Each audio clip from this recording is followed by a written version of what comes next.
What's up, guys? My name is Joe. We are back with another episode of British Guy Reacts, and today we are reacting to what the US would be like if America lost the revolution. Now, we have covered a video before where we've done about the US revolution against the British, myself being British, but no hard feelings there, no hard feelings. So we're going to see what it would have been like if that never happened. If you are new around here, please do subscribe to the channel. Go and subscribe to my gaming channel where we're playing the baseball game, MLB The Show at the moment. Give the video a like, comment down below. Let's jump straight into this video. It's quite a long one, so let's just go straight for it. Let's go.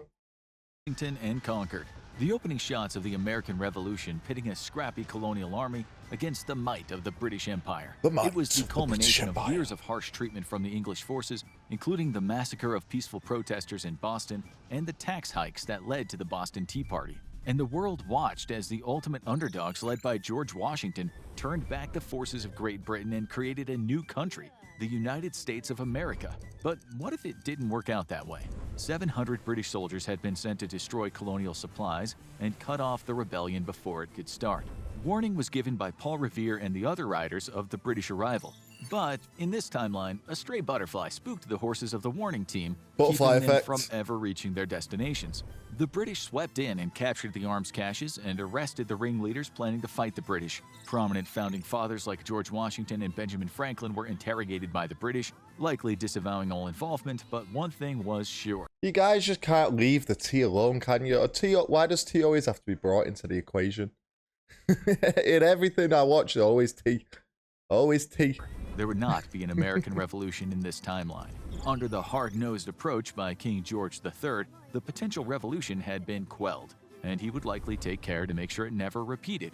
British troops would maintain a strong presence in the colonies, rooting out any sign of rebellion. George was infamous as the king who had the harshest approach toward the colonies, spurring increased resistance, but it's likely that after a close call, he might have been advised by those he trusts to hold off on any new taxes for a while. After all, the colonies were a valuable resource, so it's likely that the status quo would have remained in place for the next few decades as long as George III remained in power. And that would be a while. George III had a reputation of being a bit of a disaster, but he was actually the longest reigning king in British history, serving for almost 60 years. His successor, George IV, was seen as a dilettante who only reigned for 10 years. Selfish and irresponsible, his reign was heavily influenced by his advisors, and as such, it's likely they just would have advised him to keep things going under his father's colonial policy. These portraits are so funny, aren't they? Like, what do you reckon these guys actually look like? Because you know for damn sure he didn't look like that. He's got those Instagram filters on back in the day.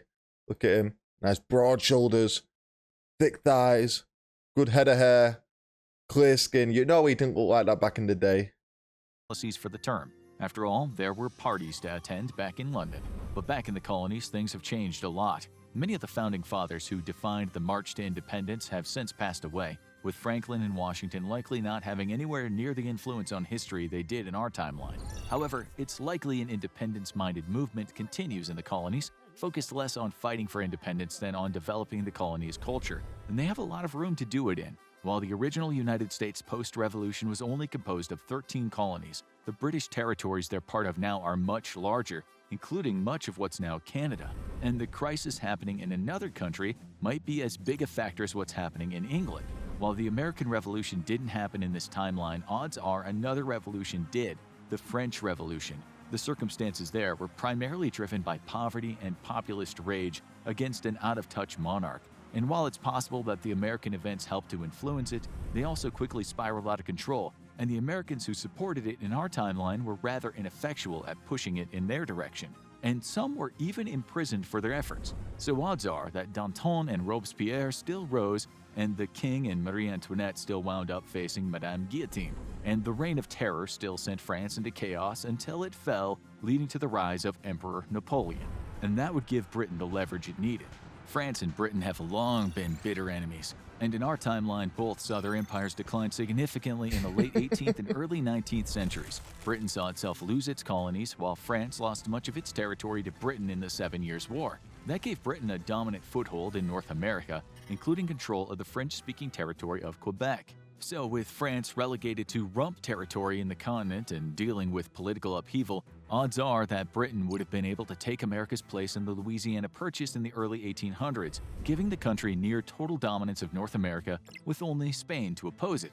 But the it's so weird watching this video as like a British guy, like seeing us as like the bad guys, you know what I mean? Like the enemies taking over the world and that, because we're aware of the revolution, but we don't really learn about it in school, if I'm being honest. We learn about World War II, or the world wars in general, where we're the heroes alongside America fighting Nazi Germany. It's weird to see it on the other side where we're the bad guys. But history's history, innit? It's obviously a fact. It was a point in time. Dominant country would be able to face a major challenge. The United States' history was largely one of expansion for most of its first 70 years, but a major crisis was brewing: slavery. The new country chose to keep the oppressive institution to appease the southern states, although it did abolish the slave trade in 1807. This just led to it creating harsher rules to keep its enslaved population in perpetual bondage. It wasn't until the 1860s, after a brutal civil war, that the United States abolished slavery, and even then it was over a century before the system of racial oppression in the South would be addressed. But in this timeline, things would be very different. You might think that under a colonial power, progress might be even slower. After all, Britain helped bring the institution of slavery to the continent of North America, along with other colonial powers. But actually, the slave trade was abolished in Great Britain the same year as it was in the United States, and pressure continued amongst abolitionist members of Parliament to eliminate the institution for good. The result was that in 1833, Great Britain passed the Slavery Abolition Act, which eliminated the possession of slaves in the country and all territories controlled by it, with the exception of those managed by the East India Company. That included the massive North America territories. So how does this play out across the pond? The abolition of slavery in the UK went relatively smoothly because Great Britain was not an agricultural-driven market. It was a relatively small island nation quickly becoming a hub of India. The United States might not have been independent at this point, but odds are its territorial breakdown is still fairly similar. You have the industrialized northern states and the more agricultural southern states, which are making much more heavy use of slaves. And as word starts to spread that the institution might be coming to an end, odds are we'd see some rebellion. And instead of a civil war, it's time for the American Revolution 2.0? Things could have been very different if the United States lost an extended revolution back in the 1770s, but in this timeline it was crushed with relatively little effort by the British. That means that the colonies would have been allowed to develop at their own pace under the oversight of the Crown, and they likely have all their own governors and local political figures. It's impossible to know if someone who is a governor or a senator in the US would still be prominent here, but there are some figures who are such major players who are so determined to make their voices heard that it's almost impossible to imagine they wouldn't emerge. I knew this was going to be a hypothetical video by the title, but I didn't realize how hypothetical it was going to be. It's a bit of an odd one. This, I do like the Infographics YouTube channel. They do make great videos. This is a bit of an odd one. We're going to keep going, though. We're going to keep moving. Circumstance. Just... And so enters John C. Calhoun into the fray. The fiery South Carolina radical rose to prominence in the United States as the only vice president to lead a rebellion against his own president, supporting South Carolina in a dispute with the federal government over tariffs. He would later emerge as one of the most prominent figures in the lead-up to the Civil War, refusing any concessions to abolitionists and advocating for secession if the institution of slavery was infringed upon. He would die 10 years before the Civil War began, but his fiery speech in Congress is seen by many as the turning point where conflict was inevitable. And in this timeline, the crisis over slavery happened several decades earlier. Instead of being a dying old war horse in 1850, Calhoun is a hale fire breather of 51 in 1833, when the word of the Slavery Abolition Act filters down from Parliament. Odds are he's a powerhouse in South Carolina colonial politics, perhaps even the governor, and he proved that he was anything but shy when it came to opposing the government. So odds are good that when the attempt to persuade the Crown out of passing the bill failed, he would be ready to defy them and try to create a confederacy 30 years early.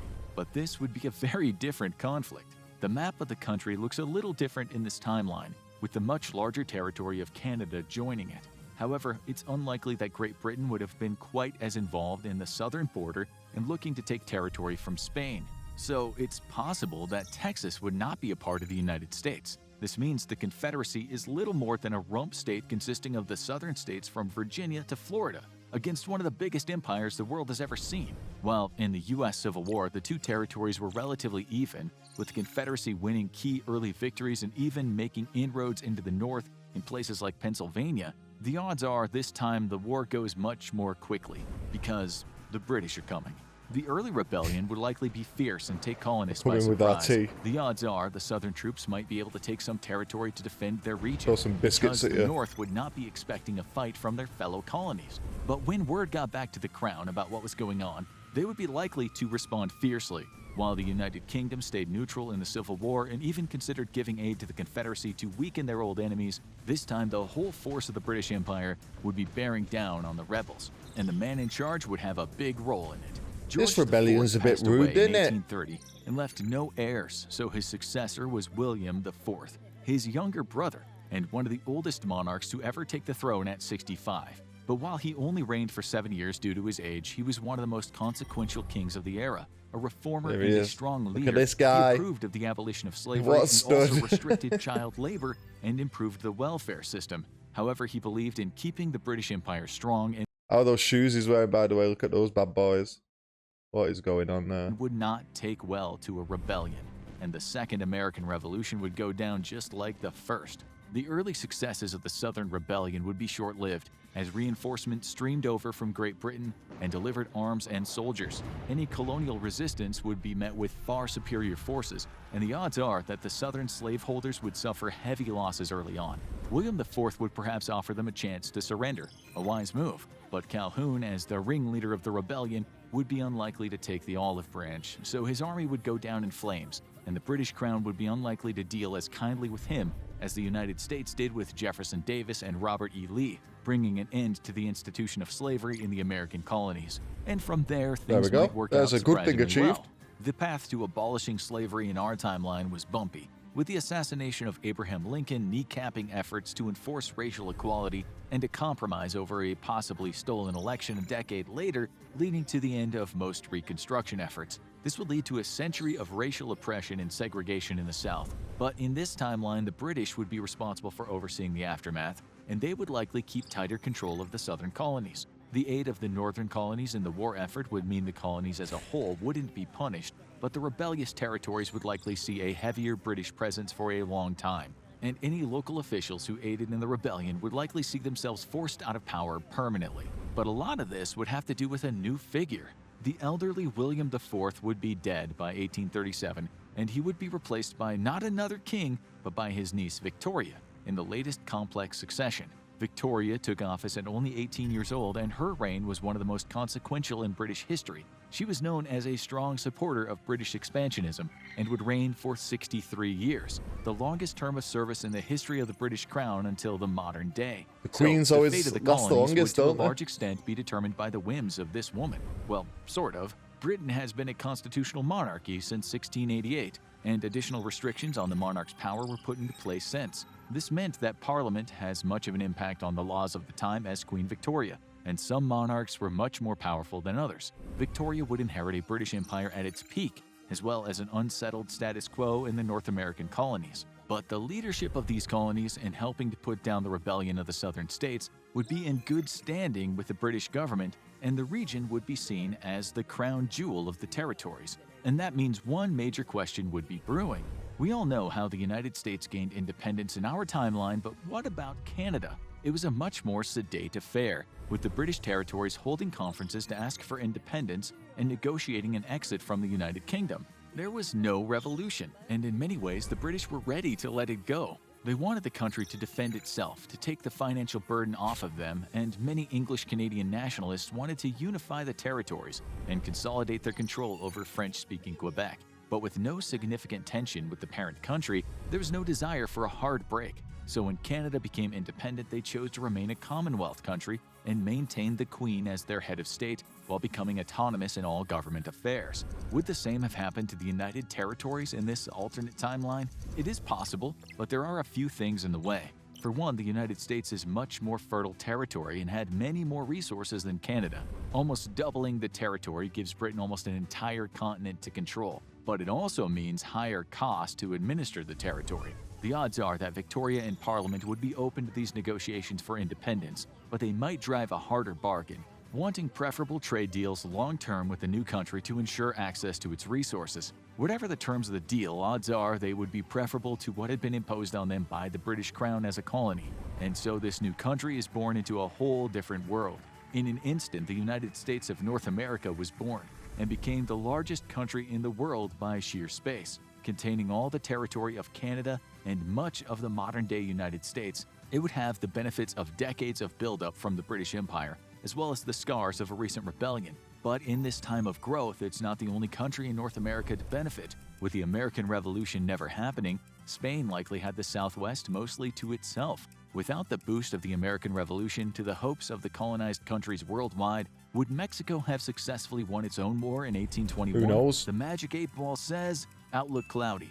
So it's possible that the Southwest North America would still be dominated Spain. by the Spanish crown, holding not just Mexico, but most of what's the American Southwest today. So is another war brewing? Probably not. While the territories of North America did eventually gain independence, You might have had a good football team, guys. You might have been able to compete there in the World Cup or something, you know.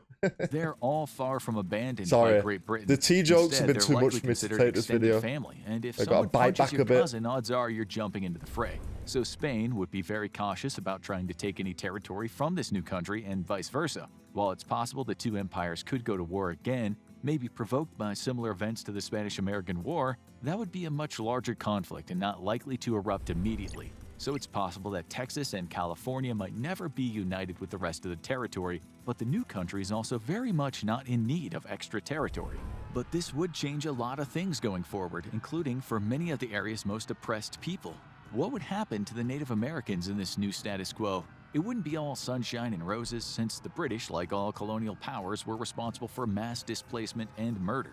But certain key atrocities might have been averted. There was never a President Andrew Jackson in this timeline, so there was never a trail of tears. Much of the United States' worst atrocities toward natives happened in the Rush West, which would have happened in a much more orderly method in this timeline. However, the US and Canada shared certain atrocities, such as the residential schools where native children were taken from their parents and forcibly educated to behave more like white people. Those would still Whoa. exist here under the I British don't know and much the new about government, but there's hope this for a stuff. better future. Today, Canada's programs of reparations and autonomy for natives go further than the US, and that might carry over in the Union.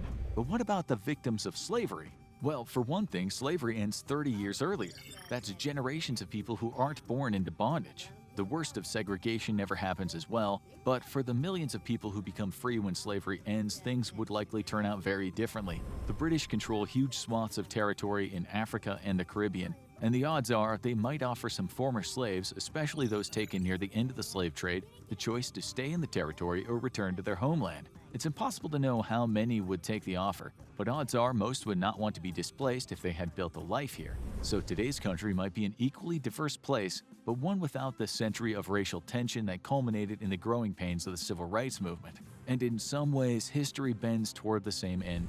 The territory did eventually gain independence, but with much less bloodshed. And most of European history proceeded apace, including eventually the World Wars. The growing tension between Germany and the rest of Europe would still have happened, but with one big difference: the closer ties between the nation taking up most of North America and its former colonial power. In our timeline, Britain was largely left alone to fight the German-aligned forces sweeping across Europe thanks, guys, for the first part of both wars. And it took major provocations to get the United States involved. A dirty German-Mexican deal the first time, and Pearl Harbor the second. But this time, as a Commonwealth nation, we likely would have been eager to get involved and help Great Britain. Canada entered both wars long before the United States, and the added forces might have helped win World War I, and potentially ended Hitler's reign several years before the Allies were able to in our timeline. Which then raises the question, would it have been better if the United States didn't win its independence by revolution? It's unlikely that Britain would have kept the colonies forever, and even far-flung colonies like Australia gained their independence peacefully eventually. Part of this was the natural decline of the British Empire, but many countries were able to negotiate for an exit and the benefits of Commonwealth status without conflict. Some countries weren't so lucky in the modern era, including Kenya, which fought a difficult battle for independence in the 20th century. But a country largely seen as an extension of Britain would have had an easier go. So what would the country look like now? Well, for one thing, it would be the largest country in the world. Combining Canada and the United States makes it larger than Russia. And while there's no guarantee that it would have all the territories in the Southwest by now, it's likely to have expanded somewhat. Both the United States and Great Britain are strong economies, so this new country would have had the same strong infrastructure to build off. Of course, not everything would be sunshine and roses. All of the United Kingdom, Canada, and the United States still have problems with the treatment of non-white residents in their countries, and any colonial power will be dealing with its past sins for a long time. But it would likely stand alone as the world's greatest power. The United States is arguably the world's only superpower today, but the odds are good that Great Britain would have had much more power and influence than it does in our timeline. An early victory in World War II, thanks to North America entering earlier, would have given Britain a stronger hand in negotiations post-war, and it would have kept many of its colonial holdings, while the anti-colonial movement would have continued and they likely would have given many of them independence. It might have been a smoother process. After all, their biggest colony wound up gaining independence peacefully. The only thing we know for sure, if the American Revolution didn't happen, there likely would have been a lot more tea and tears in North America There when we the go Queen again. passed away. The tea. Want He to had know to about slip- some other He historical... had to slip one more in, did he, just for good measure there on the Infographics channel. How many times tea mentioned in this video? And this video had nothing to do with tea. But there we go. Very hypothetical video. Like I said, I didn't say much during the video because I was just listening, watching. It is interesting to think about. It's kind of disrespectful, though, to you guys to say, would the world be a better place if you didn't win your independence? Because it's all well and good saying that, oh, yeah, Britain probably would have given it back. You don't know that for a fact, do you? You don't know that. Everything would have been different. Like, the butterfly effects could be mad there, couldn't it? If we won that war, then who knows what would have happened. You can't just say we would have ended racism earlier, therefore the world's a better place. You know what I mean? There's a lot of ifs and buts and maybes. But let me know what you guys think down below in the comments. Do you agree with this version of the timeline? Or do you wish you hadn't won your independence? That's a stupid question. But yeah, I hope to see you for the next one, guys. Subscribe to the channel, give the video a like. Take it easy. Peace.